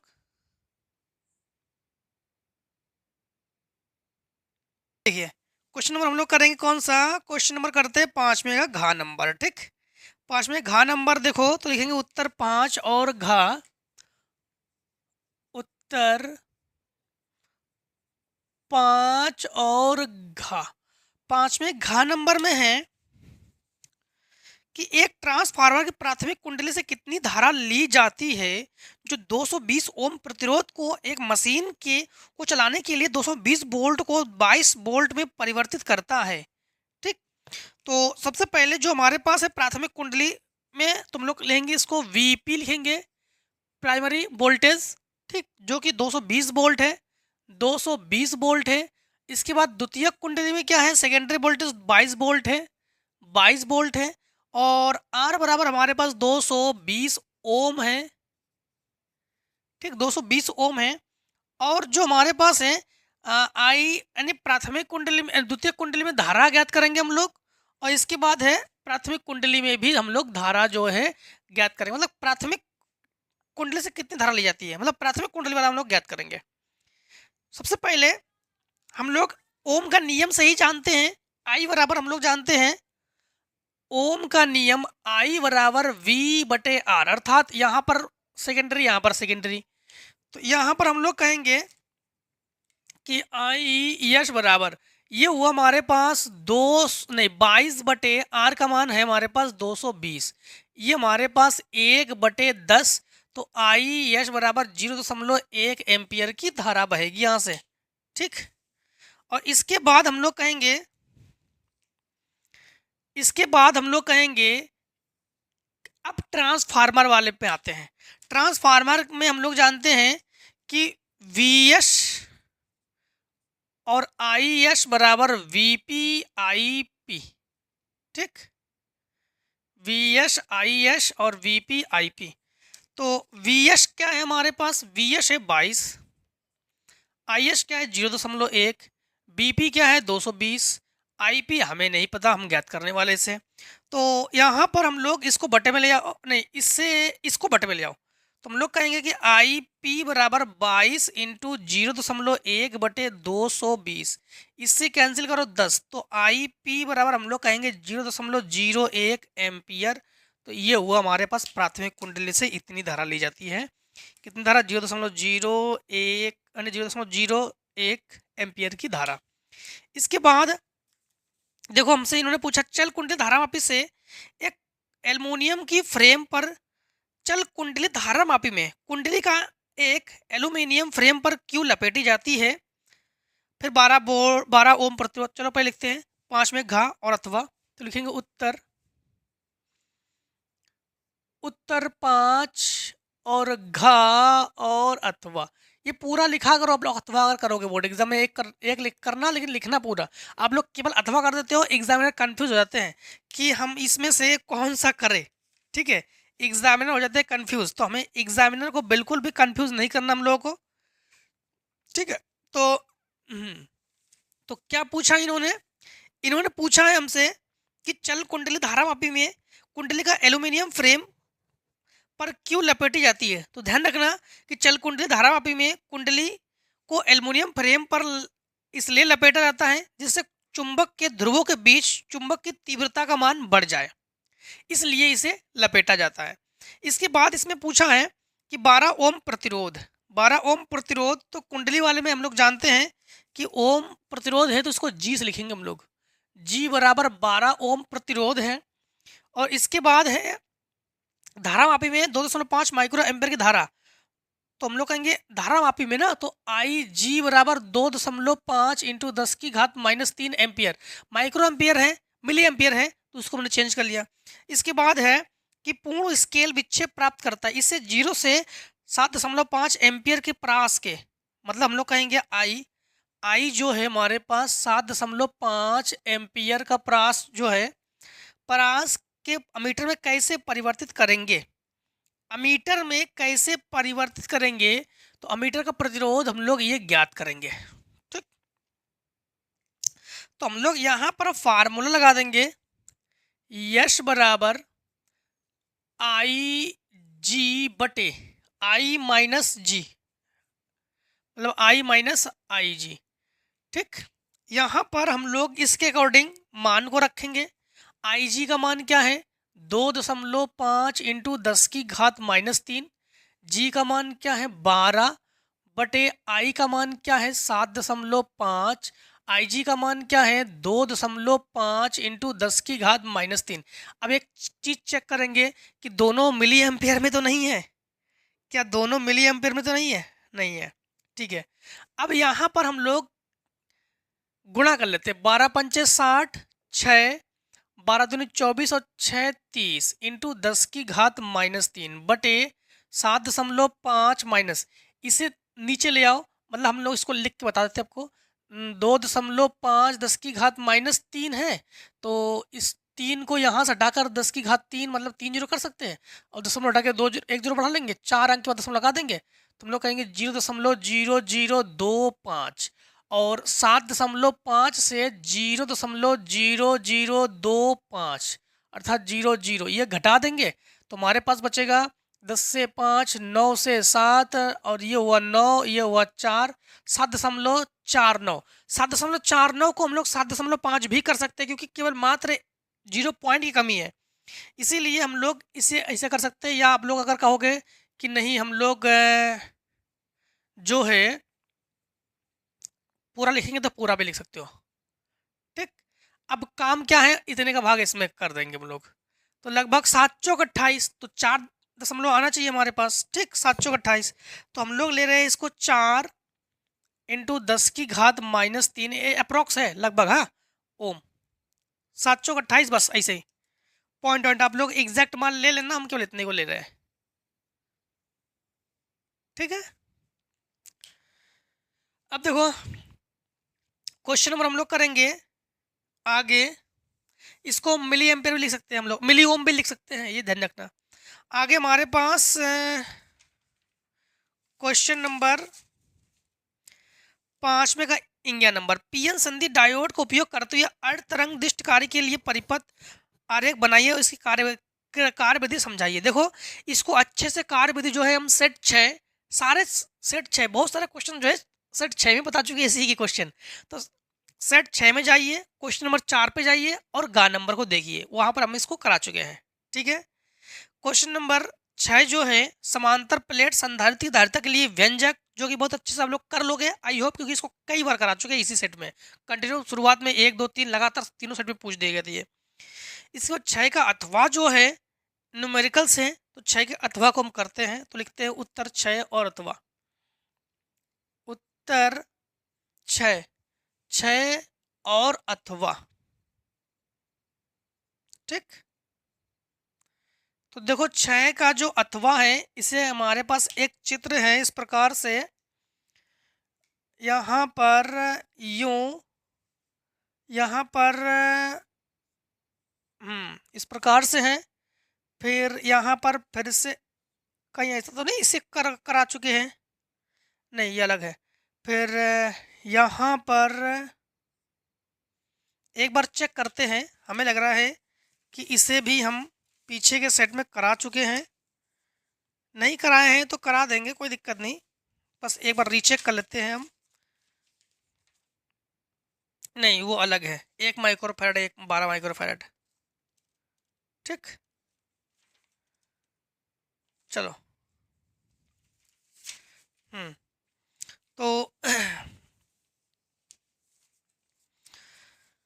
तो हम लोग इसे बना लेते हैं। फिर हमारे पास यहाँ पर यूं जाएंगे, फिर एक प्रतिरोध लगा देंगे, एक प्रतिरोध लगा देंगे, फिर यहाँ से एक प्रतिरोध लगा देंगे। ठीक, फिर 1 ओम 1 ओम, सब में 1 ओम है, यहाँ पर भी 1 ओम है, यहाँ पर भी 1 ओम है। ठीक है, यहाँ पर हमारे पास E2 1 वोल्ट है, E2 जो है 1 वोल्ट है, और यहाँ पर जो है यहाँ पर 1 ओम है, यूं जाएंगे 1 ओम है, इसके बाद E1 2 वोल्ट है, E1 जो है ये 2 वोल्ट है, और इससे यहाँ से I धारा निकल रही है, मतलब I1 धारा निकल रही है, और इससे I2 धारा निकल रही है। ठीक, और यहाँ से I3 धारा निकल रही है, I3 धारा निकल रही है। हाँ, तो दिए गए परिपथ में प्रत्येक प्रतिरोध में धारा की गणना कीजिए। जितने भी प्रतिरोध है सब में हम लोग किससे ज्ञात करेंगे, धारा की गणना करेंगे। ठीक, नामकरण कर लेते हैं, ए बी सी और डी। यहाँ पर हम लोग किरचॉफ के नियम से ही कर सकते हैं इसको, किरचॉफ के 2 नियम से मतलब बंद पाश से करेंगे। तो हम लोग कहेंगे बंद पाश, दो बंद पाश है, एक ए बी सी ए। ठीक, एक ले लेंगे हम लोग A B C A, A B C ए, एक ए डी सी ए यूं ले लेंगे बंद पाश। ठीक, सबसे पहले बंद पाश लेते हैं हम लोग, ए बी सी ए में ए से बी जा रहे हैं, तो हम लोग देखो ए से बी जाएंगे तो फिर बी से सी जाएंगे, जब बी से सी जाएंगे तो इसमें से I1 धारा प्रवाहित होगी, तो हम लोग कहेंगे कि I1, ठीक, फिर रॉन्ग डायरेक्शन में जाएंगे तो माइनस हम लोग कहेंगे I3 बराबर, क्योंकि अगर विपरीत दिशा में जाते हैं तो माइनस लेते हैं। ठीक, I3 बराबर कितने वोल्ट से जा रहे हैं हम लोग, 2 समीकरण 1। अब ले लो बंद पाश ए डी सी ए में, ए डी सी ए में ए से डी जाएंगे, डी से सी जाएंगे, सही डायरेक्शन है, तुम लोग I2, तो हम लोग कहेंगे I2, फिर रॉन्ग डायरेक्शन तो -I3 बराबर हम लोग कहेंगे 1 वोल्ट से जा रहे हैं, समीकरण हुआ हमारे पास 2। ठीक, यहां तक तो क्लियर है। अब एक चीज ध्यान रखना कि हम लोग समीकरण 1 और समीकरण 2 को घटा सकते हैं। ठीक है, समीकरण 1 और समीकरण 2 को हम लोग क्या कर सकते हैं, घटा सकते हैं। अब एक चीज यहाँ पर और एक चीज ध्यान रखना कि ये यहाँ से I1 धारा आ रही है, यहाँ से I2 धारा जा रही है, और यहाँ पर तीनों धाराएं मिलेंगी, यहाँ पर तीनों धाराएं I1, I2 और I3 तीनों धाराएं यहाँ पर मिलेंगी। तो हम लोग कहेंगे ये तीनों के सबसे पहले काम करते हैं, समीकरण 1 और 2 को घटा लेते हैं, फिर बाद में डिस्कस करते हैं इस पर। तो ये हुआ I1 माइनस I3 बराबर 2, ये हुआ I2 और माइनस I3 बराबर 1, माइनस प्लस माइनस ये कैंसिल हुआ, ये हमारे पास I1 माइनस I2 हुआ। ठीक है, तो ये हुआ I1 माइनस I2 बराबर, ये घटा देंगे, एक समीकरण बना हमारे पास 3। यहाँ तक क्लियर? समीकरण बना हमारे पास क्या? 3। अब जो हमारे पास I1 है और जो I2 है और जो I3 है, तो आप लोग देखोगे ये यूं आओगे, ये यूं आओगे, बट ये जो हमारे पास I3 है, ये जो I3 है, तो हम लोग कहेंगे कि I1 जो है प्लस I2 जो है ये माइनस I3 के बराबर है। एक बार समझना, देखो ये I1 धारा यूं आ रही है, ये I2 धारा जा रही है और ये I3 धारा आ रही है, इसीलिए कि यहाँ पर ये डायरेक्शन, यहाँ पर ये डायरेक्शन, दोनों इधर की ओर जाएंगे, इसीलिए ये माइनस में हुआ हमारे पास। अब हम लोग कहेंगे इसका जो मान है, ये समीकरण हम लोग रख देंगे 1 में। जब 1 में रखेंगे तो देखो यहाँ पर I1 की जगह I1 रखो, माइनस I3 की जगह हम लोग लिखेंगे I1 प्लस I2 बराबर क्या है? 2 है। तो यहाँ पर I1 ये हो जाएगा 2I1 प्लस I2 बराबर 2। समीकरण हो गया ये 4। हम लोग क्या करेंगे, समीकरण 3 और 4 को जोड़ लेंगे। जब जोड़ लेंगे तो ये हो जाएगा I1 माइनस I2 बराबर 1 ये, और ये हो जाएगा 2I1 प्लस I2 बराबर हमारे पास 2। तो ये प्लस माइनस कैंसिल, ये हो जाएगा 3I1 बराबर 3, इससे ये कैंसिल 1। तो I1 बराबर 1 एम्पियर की धारा I1 हमने ज्ञात कर ली। ठीक, अब I1 का मान अगर हम लोग रख देते हैं समीकरण 1 में या 2, 3 में, कहीं पर भी रख दो, कोई दिक्कत नहीं। तो I1 का मान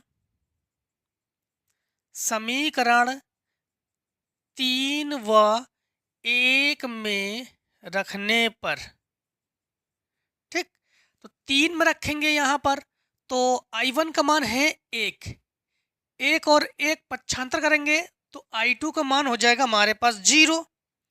ठीक है, तो हम लोग कहेंगे कि I2 बराबर 0 एम्पियर।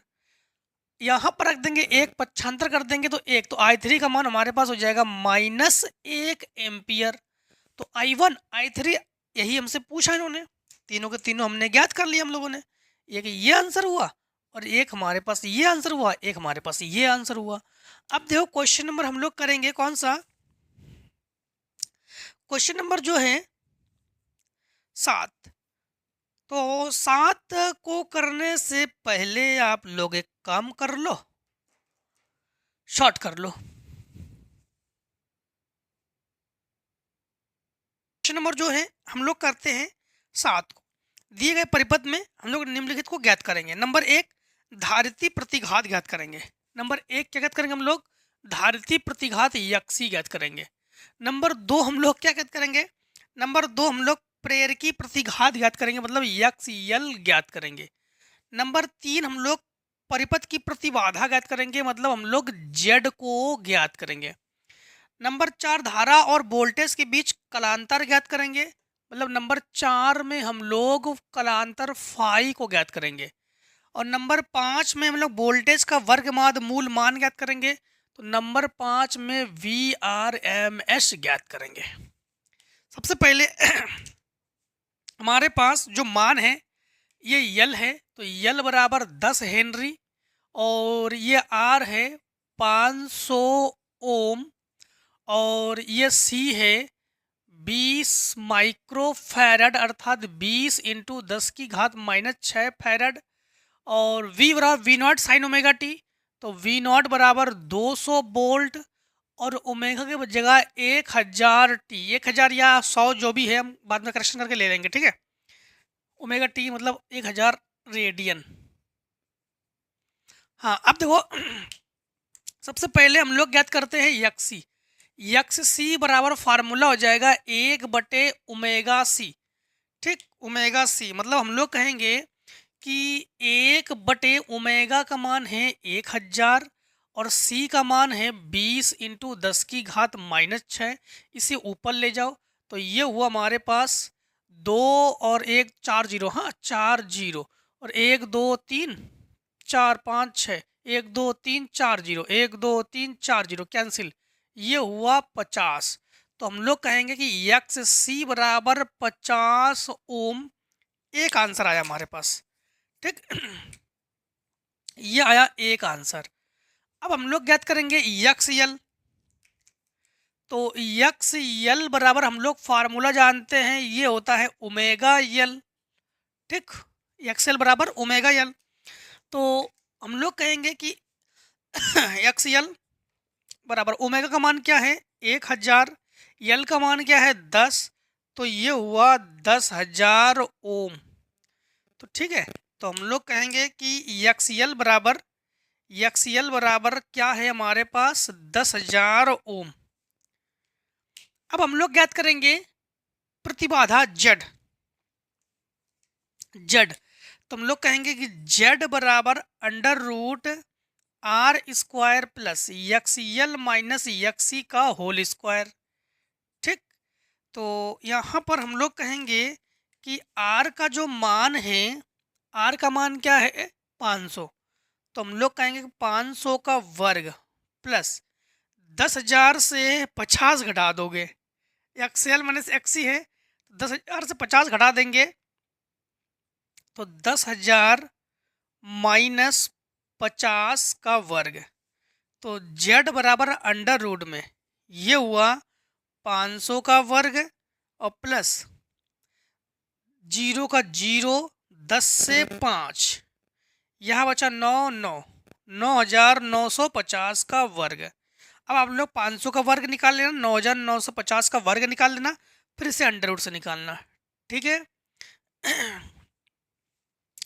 और अगर हम लोग यहाँ पर 100 लेते तो 100 पर फिर 500, 500, 1000, 100 पे परफेक्ट आंसर, क्योंकि यहाँ पर 100 होना चाहिए था तो परफेक्ट हमारे पास।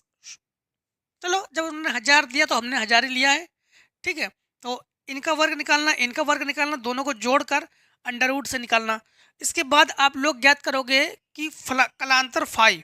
देखो हम लोग कहेंगे कि tan फाई, एक काम करते हैं हम यहाँ पर 100 ही लेते हैं, जिससे कि हमारे हिसाब से यहाँ पर 100 ही होना चाहिए, तो 100 ही लेते हैं।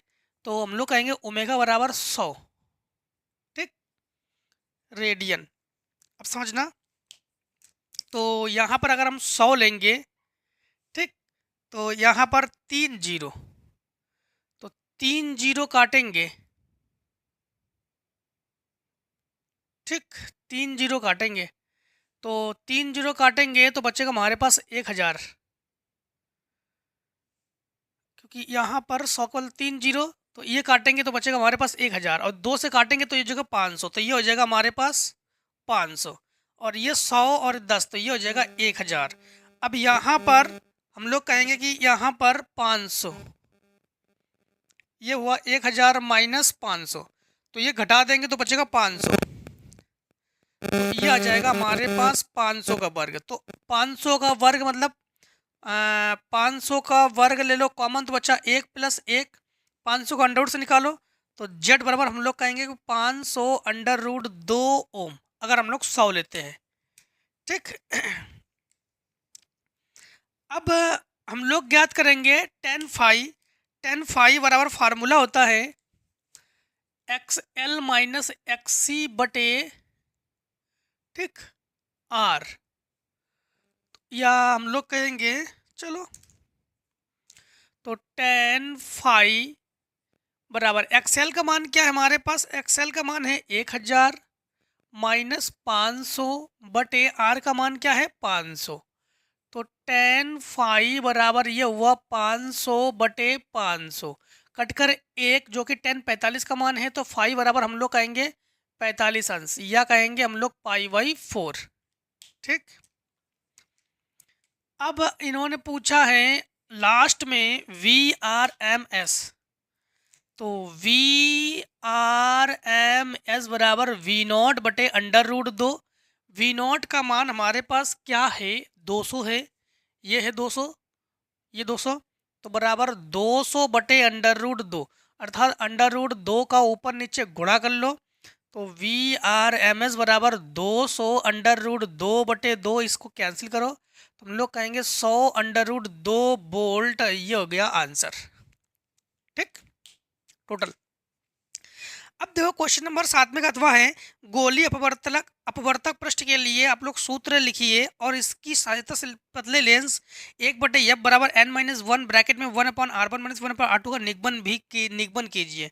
देखो आप लोग सेट 4 में जाइए, 2022 के सेट 4 में जाइए, क्वेश्चन नंबर 5 को देखिए, 5 के घा का अथवा देखिए, वहां पर हम लोग लेंस मेकर का सूत्र पूछा गया था कि लेंस मेकर का सूत्र को निगमित कीजिए, तो वहां पर हम सॉल्यूशन दे चुके हैं।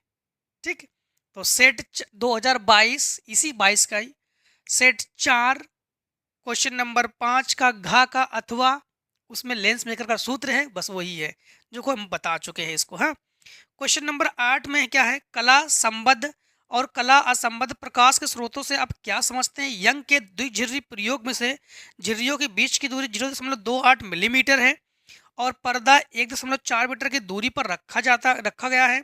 केंद्रीय दीप्त अथवा चतुर्थ दीप्त फ्रिंज के बीच की दूरी 1 सेंटीमीटर नापी गई है। प्रयोग से प्रकाश की जो तरंग दैर्घ्य है, प्रकाश की तरंग दैर्घ्य को हम लोग ज्ञात करेंगे। तो सबसे पहले लिखेंगे हम लोग उत्तर 8, फिर इसको सॉल्व करते हैं। उत्तर 8 में हमारे पास क्या है, सबसे पहले है कि जो बीच की दूरी है तो 8 मिलीमीटर है, तो हम लोग कहेंगे D बराबर 0.28 इंटू 10 की घात -3, इसे हमने मीटर में कन्वर्ट किया। इसके बाद जो इसकी 1.4 मीटर दूरी पर रखा जाता है, कैपिटल D है, कैपिटल D बराबर 1.4 मीटर की दूरी पर रखा जाता है। इसके बाद जो केंद्र दीप्त की चौथी मतलब यम बराबर हम लोग कहेंगे 4, तो यम बराबर हमारे पास क्या है 4।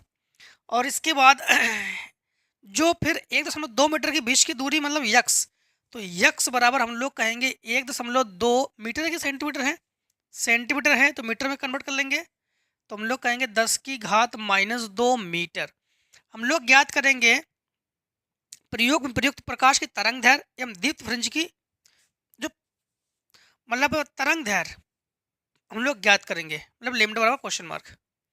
तो लेमडा बराबर हम लोग कहेंगे क्वेश्चन मार्क, यहीं पे लगा देते हैं, लेमडा बराबर क्वेश्चन मार्क। ठीक, अब हम लोग यहाँ पर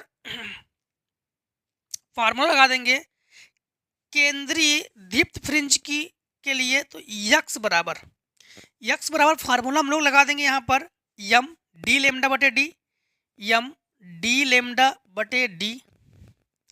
यहाँ पर हम लोग मान को रखते हैं लेमडा बराबर यक्स डी, इसको गुणा में पहुंचा दो, बटे यम डी।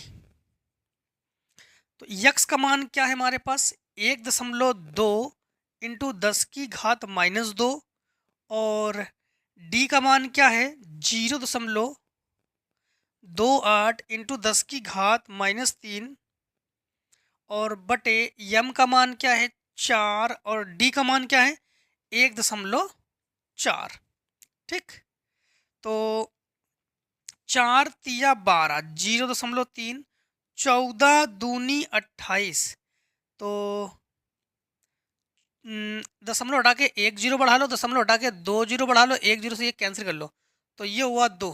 ठीक, ये हुआ 2, मतलब ये जीरो हटा के यहाँ लगा देंगे पॉइंट, तो ये हुआ 3 दूनी 6 और 10 की घात जो है हम लोग जोड़ लेंगे 3 2 5, तो हम लोग कहेंगे जो लेमडा है, तो लेमडा बराबर हमारे पास आ जाएगा लेमडा बराबर, देखो ये हुआ हमारे पास -2 और -3, तो ये हुआ -5 और 1 0 1 0 2, तो -7, तो 3 दूनी 6, तो हम लोग कहेंगे 6 इंटू 10 की घात -7 मीटर, तो 6 इंटू 10 की घात -7 मीटर।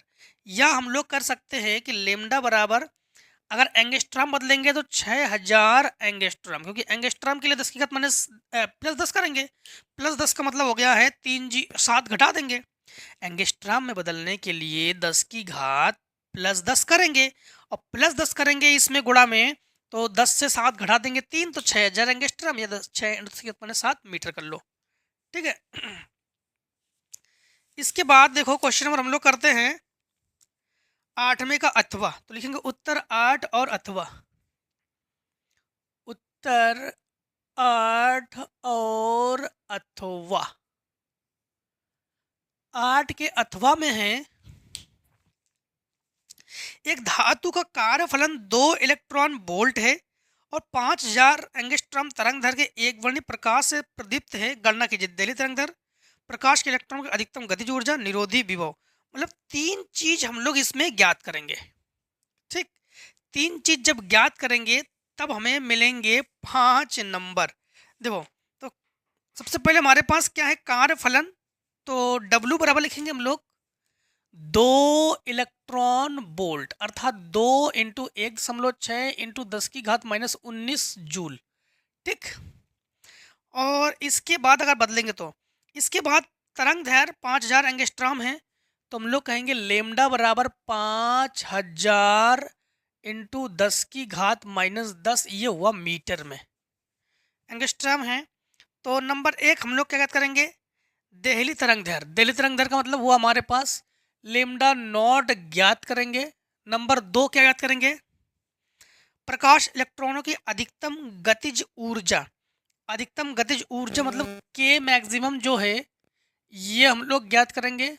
और नंबर 3 क्या ज्ञात करेंगे, नंबर 3 निरोधी विभव। निरोधी विभव मतलब V0 जो है ये ज्ञात करेंगे।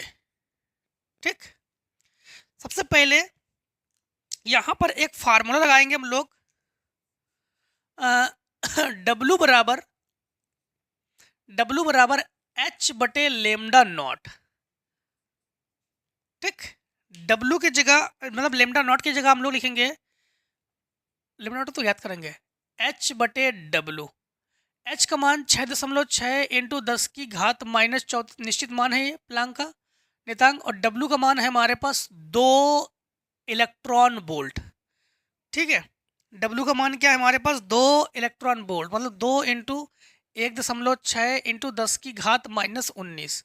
अब दशमलव से दशमलव ये कैंसिल, 2 तिया 6, 2 तिया 6। इससे देखो हम लोग कहेंगे लेमडा नॉट बराबर 16 दूनी 32, दशमलव लगाया 0 बढ़ाया 1, भागना खाए 0, 16 छिंग 96 × 10 की घात। ये ऊपर ले जाओ प्लस घात करेंगे, 34 से 19 को घटा देंगे, 19 और 1 20 और 14 15 16, मतलब -16 लेमडा नॉट। तो ये मीटर में, इसको हम लोग जो हैं चाहे तो एंगस्ट्रॉम बदल सकते हैं या तो फिर यहीं पर आप लोग छोड़ सकते हो। ठीक, अब समझना यहाँ पर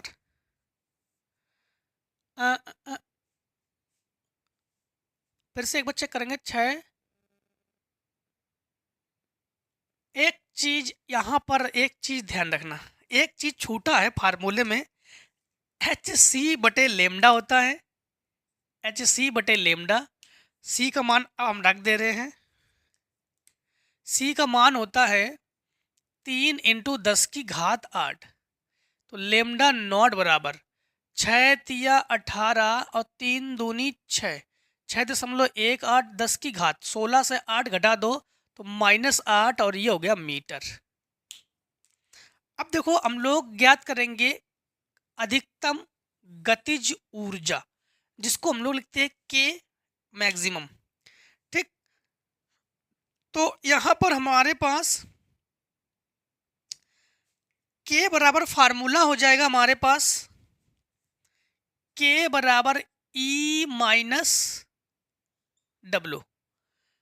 तो हमारे पास E नहीं है, सबसे पहले E ज्ञात कर लेते हैं हम लोग। तो E कैसे ज्ञात करेंगे, E बराबर HC बटे लेमडा। तो HC बटे लेमडा, तो हम लोग कहेंगे कि E बराबर H का मान 6.6 और 10⁻⁻34, C का मान 3 × 10⁸ बटे लेमडा का मान देखो हमारे पास दिया है 5000 × 10⁻−10।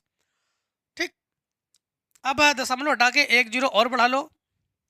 इसको जब सॉल्यूशन कर लेंगे तो E का जो एग्जैक्ट मान है, इसके बाद 1.6 × 10⁻19 से हम लोग भाग भी करेंगे इसमें, तो हमारे पास 2.475 इलेक्ट्रॉन वोल्ट में आ जाएगा ये। अब हम लोग के बराबर आराम से ज्ञात कर सकते हैं। के बराबर ई का मान 2.4 और डब्ल्यू का मान हमारे पास है 2, तो 2.475 माइनस 2, तो के बराबर हम लोग कहेंगे कि 0.475। ठीक, अब ये जो के जो है, ये गतिज ऊर्जा जो है, इसको हम लोग जूल में लिख रहे हैं, सॉरी इलेक्ट्रॉन वोल्ट में लिख रहे हैं, क्योंकि हम लोगों ने इलेक्ट्रॉन वोल्ट को चेंज नहीं किया यहाँ पर। अब लास्ट कंडीशन हमारे पास क्या रह गया है, वी नॉट। वी नॉट का मतलब क्या हुआ, निरोधी विभव। निरोधी विभव जो है वी नॉट, यही तो पूछा है उन्होंने, हाँ लास्ट कंडीशन वी नॉट ज्ञात कीजिए। तो वी नॉट बराबर भी हम लोग यही लिखेंगे, वी नॉट निरोधी विभव जो है इसके बराबर है, तो वी नॉट बराबर 0.475 वोल्ट, केवल वोल्ट। केवल वोल्ट क्यों, क्योंकि निरोधी विभव का फार्मूला होता है वी नॉट बराबर के बटे ई, इसलिए ई से ई कैंसिल, तो ये हुआ आंसर। ठीक, ये 0 है।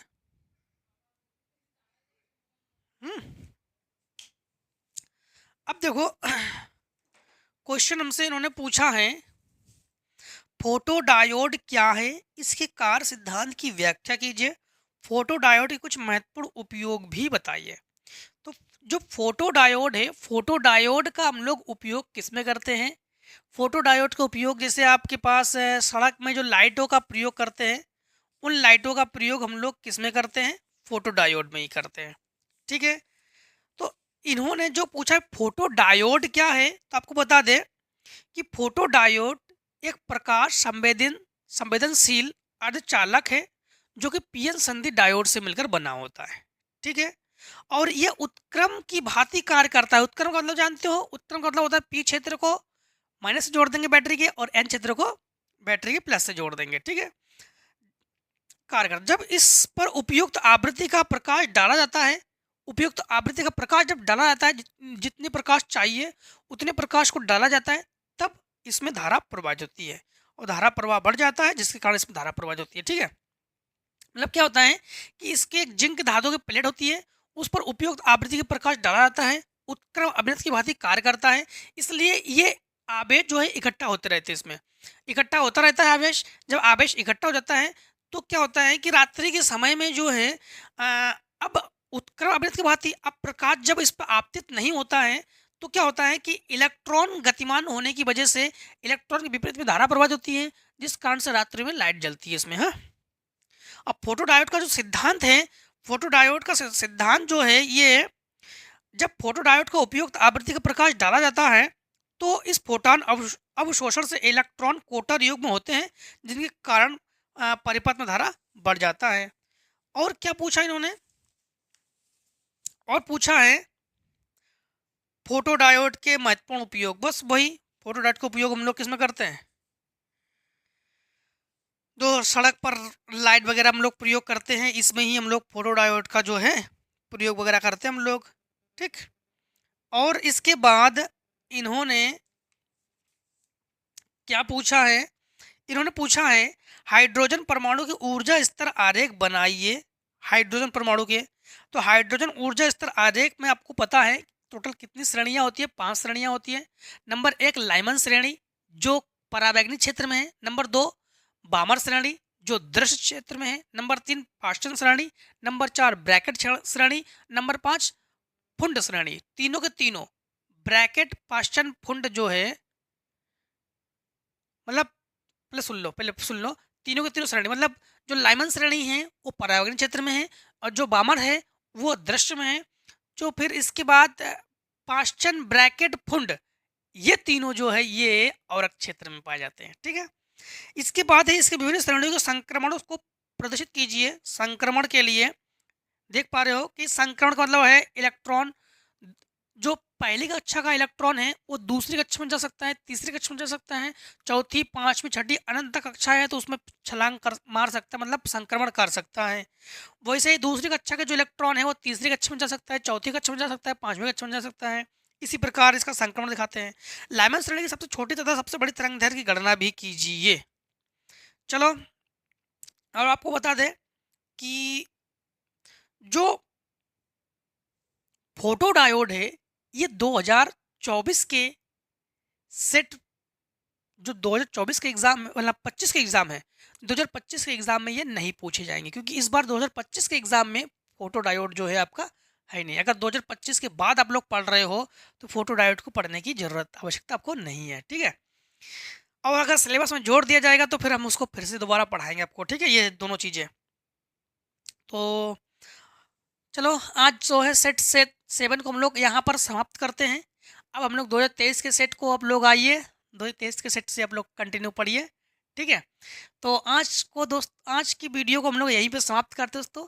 जय हिंद, जय भारत। आप लोग स्वस्थ रहिए, मस्त रहिए, हमेशा इस प्रकार से हर एक सेट में मिलते जरूर रहिए। जहाँ पर भी आपको डाउट हो हमें कमेंट सेक्शन में आइए, कमेंट कीजिए। जिस सेट में आपको प्रॉब्लम हो और किस प्रकार से और भी आपको वीडियोस चाहिए सेट के, फिजिक्स, मैथ, बायोलॉजी, जिस मतलब सॉरी फिजिक्स केमिस्ट्री और मैथ जो है, इनके किस प्रकार से वीडियोस चाहिए आपको ज़रूर बताना, प्रोवाइड करा देंगे, ठीक है। तो बायोलॉजी के लिए भी काम कर रहे हैं, ठीक है। जैसे ही हो सकेंगे तो बायोलॉजी के लिए भी आपको चाहिए तो प्रोवाइड करा देंगे, ठीक है। तो चलिए मिलते हैं नेक्स्ट वीडियो में। आज की वीडियो में जो दोस्तों टेक स्क्रीन शॉट।